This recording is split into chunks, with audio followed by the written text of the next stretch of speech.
नमस्कार good morning everyone मु दीपिका आम डीडी न्यूज ओडिशा चैनल को स्वागत करुच्ची। न्यूज गुड़िक भल लगे गोटे लाइक करी चैनल को सब्सक्राइब करदेवे। तेज आसतु आज गुरुत्वपूर्ण खबर गुड़िक नजर पकेबा। आज प्रथम खबर बैतरण में बन्या तांडव भांगिला बंध पानी रे बुड़िला गाँ। ओडिशा रे बन्या परिस्थिति बुधवार आहरी गंभीर होईछि। बैतरणी और सालंदी नदीर जलस्तर लगातार बढ़िबारु जाजपुर भद्रक जिले में अनेक गाँ जलमग्न होईछि। यास अनेक स्थान रे रास्ता जोगाजोग मध्य बाधा प्राप्त होईछि। बैतरणी नदीर जलस्तर विपद संकेत ठारू बहु ऊपर को चली जाईछि। जाजपुर जिलार दशरथपुर ब्लॉक रे एक बड़ नदीबंध भांगी जाइतिबा फल शताधिक परिवार बन्या घर रे फसी रहिछन्ति। बन्या निरीक्षण तथ्य अनुसार बुधवार सकाळ 7टा समय आखुआपदा आनिकट निकट में बैतरणी नदीर जलस्तर 20.4 मीटर रेकर्ड करथिला एवं यह विपद संकेत 18.33 मीटर और सतर्क संकेत 17.83 मीटर ठारू बहुत अधिक रहिछि बोली खबर रहिछि। परवर्ती खबर बन्या रे केते चाषी जमी प्रभावित तुरंत रिपोर्ट दियो। राज्य में लगना वर्षा जोगु बन्या स्थिति उपजिछि। बालेश्वर भद्रक ढेंकानाल जाजपुर मयूरभंज संबलपुर क्षतिग्रस्त होइछि। ए 6टी जिलार 44टी ब्लॉक प्रभावित होइछि। 7901 हेक्टर चाषी जमी क्षतिग्रस्त होइछि। कृषि विभाग ए सबु जिलापाल को क्षयक्षति रिपोर्ट मागिछि। तेबे केते चाषी जमी प्रभावित होइछि ताहा रिपोर्ट देबाकू कृषि विभाग कहिछि। जेते शीघ्र होई परिबो रिपोर्ट देबाकू जिलापाल को निर्देश देथिला बेले तुरंत क्षतिपूरण व्यवस्था कराजिबो बोली उपमुख्यमंत्री केबी सिंह कहछन्ती। तेबे उपमुख्यमंत्री कहछन जे केही व्यस्त होबार आवश्यकता नाही, सरकार सबु स्थितिर मुकाबला पय प्रस्तुत अछन्ती बोली से कहछन्ती। परवर्ती खबर कमुछि सुना दर ग्राहक खुशी किंतु चिंतार व्यवसायी। देश में सुना दर में पुणी सामान्य ह्रास देखा मिली। गत 24 घंटा 24 केड़े सुनार दर 660 टंका और 22 केड़े सुनार दाम 6 टंका कमी। जुलाई 30, 2024 सुधा 10 ग्राम 24 केड़े सुनार दाम 1,43,510 टंका थिला बेले 10 ग्राम 22 केड़े सुनार दाम 1,31,550 टंका रही। सेपरे 18 केड़े सुनार दाम 5 टंका कमी। तेबे वर्तमान 18 केड़े सुना 10 ग्राम पिछा 1,07,630 टंका रही।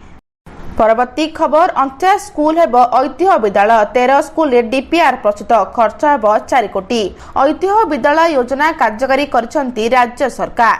राज्य रे थिबा सर्वपुरातन तथा 100 वर्ष पूर्ण करथिबा विद्यालय को ऐतिह्य विद्यालय योजना रे शामिल कराजिबो। एथिरे 49 स्कूल को चिन्हट कर जायछि। 49 स्कूल को विकसित करिया पे विस्तृत प्रकल्प रिपोर्ट प्रस्तुत करबा को एक घरोई संस्था को प्रदान कर जायछि। तेबे सेही संस्था को स्कूल प्रदर्शन करी 13टी स्कूल संभाव्यता रिपोर्ट प्रदान करछि। ऐतिह्य विद्यालय कार्य सरकार ओबीसी को प्रदान करछन्ती बोली खबर रही। परवर्ती खबर राज्य में बन्या परिस्थिति नियंत्रणाधीन जनसाधारण सुरक्षा सरकार प्राथमिकता।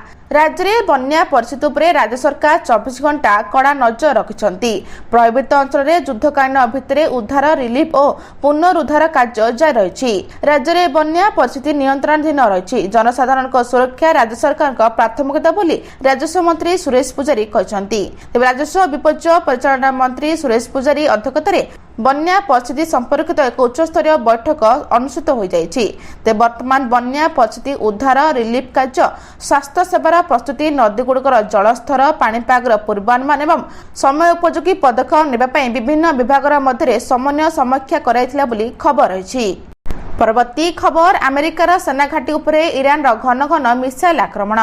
मध्य प्राच्ୟରେ थिबा अमेरिकार सामरिक घाटी को लक्ष्य करी ईरान एकाधिक बालिस्टिक क्षेपणास्त्र माड़ करिछि। अमेरिकार सेंट्रल कमांड एहाकू हठात आक्रमण चेष्टा बोली कहिछि। गत शुक्रवार राष्ट्रपति डोनाल्ड ट्रम्प ईरान विरोध में योजना होतिबा सामरिक आक्रमण को कूटनैतिक आलोचना पई स्थगित रखिथिले। तेबे एहा परे प्रथम थर पई ईरान सिधासलख भाबे अमेरिकार सामरिक घाटी को टार्गेट करिछि। तेबे एहा आक्रमण किछि घंटा पूर्व व्हाइट हाउस रे डोनाल्ड ट्रम्प इजराइल प्रधानमंत्री बेंजामिन नेतन्याहू सह बैठक करथिले। से बैठक रे ईरान प्रसंग को नै विस्तृत आलोचना होइथिला बोली सूचना मिलिछि।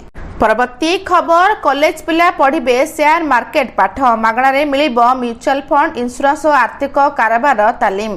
कॉलेज पिला पढ़िबे शेयर मार्केट पाठ। कॉलेज छात्र को मिलिबो मागणा म्यूचुअल फंड इंश्योरेंस और आर्थिक कारोबार तालीम। शेयर मार्केट बैंकिंग इंश्योरेंस और आर्थिक कारोबार क्षेत्र में दक्ष चाकरी पे छात्र मानकू प्रस्तुत करबा तथा सेमानक रोजगार क्षमता वृद्धि करबा पे एभली पदक्षेप नेछन्ती राज्य सरकार। स्वतंत्र कार्यक्रम माध्यम रे बीकॉम बीबीए बीएस बीए एवं एमबीएस भली श्रेणी पढ़ुवा पिलामानकु 30 घंटार एक व्यवसाय म्यूचुअल फंड सर्टिफिकेट कोर्स प्रदान करिजिबो बोली खबर रही। परवर्ती खबर सुभद्रा योजना को नहीं उपमुख्यमंत्री बड़ घोषणा। सुभद्रा योजना को नहीं उपमुख्यमंत्री प्रभाती परिडा शुक्रवार एक बड़ घोषणा करिसेंती। नुआ आवेदनकारी समीक्षा पर प्रभाती कहते सुभद्रा 3,17,966 जन नुआ आवेदन करिसेंती। 22,036 जन डीबीटी एक्टिव कहुई। तेज 28,611 जनकर बायोमेट्रिक केवाईसी होइनी एवं जुलाई 25 तारीख सुधा समस्त फील्ड इनक्वारी सर्व बोली उपमुख्यमंत्री कहते बोली खबर रही। परवर्ती खबर अष्टम वेतन कमिशन मे 2027 सुधा रिपोर्ट देबे सरकार। 1 जनवरी 2026 रु मिलिबो एरियर।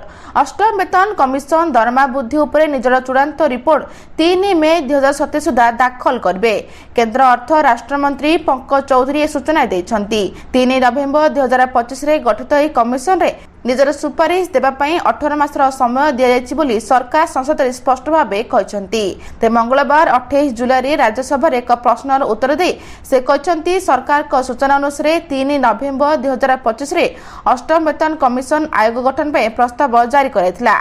तेबे आयोग को निजर सुपारिश प्रस्तुत करिया पे 18 मास समय दिया जायछि। आयोग निज कार्यप्रणाली निजे निर्धारित कर परिबे एवं मध्यवर्ती प्रगति रिपोर्ट देबा पे बाध्यतामूलक नुहे बोली खबर रही। परवर्ती खबर प्लास्टिक मुक्त जंगल पर मुख्यमंत्री धार्मिक कड़ा पदक्षेप। विश्व बाघ दिवस अवसर में उत्तराखंड गोटे थर व्यवहृत प्लास्टिक उपरे रोक लगाइबा एवं एहार प्रभावशाली कार्यान्वयन एक राज्यस्तरीय परामर्श कर्मशाला आयोजित होईछि। डेहराडून रे आयोजित एही कर्मशाला रे उत्तराखंडर मुख्यमंत्री पुष्कर सिंह धामी जोगदेई राज्यर जंगल वन्यप्राणी और प्राकृतिक परिवेश को प्लास्टिक प्रदूषण सुरक्षा देवा उपरे गुरुत्व देइछंती। ते मुख्यमंत्री कहछन्ते बाघ अन्य वन्यप्राणी सुरक्षा पे सेमानकु प्राकृतिक बासस्थान को प्लास्टिक मुक्त रखिबा अत्यंत आवश्यक। जंगल अंचल में प्लास्टिक आवर्जना पहुंचले वन्यजंतु विपद सृष्टि होई परे बोली सूचना रही। परवर्ती खबर संबलपुर पुरी मेयर निर्वाचन प्रक्रिया आरंभ। संरक्षण ने जारी है प्रस्ताव। संबलपुर और पुरी महानगर निगम रे मेयर निर्वाचन प्रक्रिया आरंभ होईछि। मेयर पदवी पर संरक्षण ने ओडिशा सरकार ड्राफ्ट विज्ञप्ति जारी करी एक प्रक्रिया आरंभ करिसेंती। गृह और नगर उन्नयन विभाग पक्षरु ओडिशा म्युनिसिपल कॉर्पोरेशन आईन 2003 अनुसार यह प्रस्ताव जारी कराइछि बोली खबर रही। परवर्ती खबर बन्या रे केते चाष जमी प्रभावित तुरंत रिपोर्ट दियो। राज्य में लगना वर्षा जोगु बन्या स्थिति उपजिछि। बालेश्वर भद्रक ढेंकानाल जाजपुर मयूरभंज संबलपुर क्षतिग्रस्त होइछि। ए 6टी जिलार 44टी ब्लॉक प्रभावित होइछि। 7,901 हेक्टर चाष जमी क्षतिग्रस्त होइछि। कृषि विभाग ए सबु जिलापाल को क्षयक्षति रिपोर्ट मागिछि। तेबे केते चाष जमी प्रभावित होइछि ताहा रिपोर्ट देबाकू कृषि विभाग कहिछि। जेते शीघ्र होई परिबो रिपोर्ट देबाकू जिलापाल को निर्देश देथिला बेले तुरंत क्षतिपूरण व्यवस्था कराजिबो बोली उपमुख्यमंत्री केबी सिंह कहछंती। तेबे उपमुख्यमंत्री कहछन जे केही व्यस्त होबार आवश्यकता नाही। सरकार सबु स्थितिर मुकाबला पे प्रस्तुत अछंती बोली से कहछंती। आज एतिकी भिडियोटी भल लागले चैनल को सब्सक्राइब करी भिडियो को गोटे लाइक करी शेयर करबा जमा भी भूलिबेनी। रहउची नमस्कार।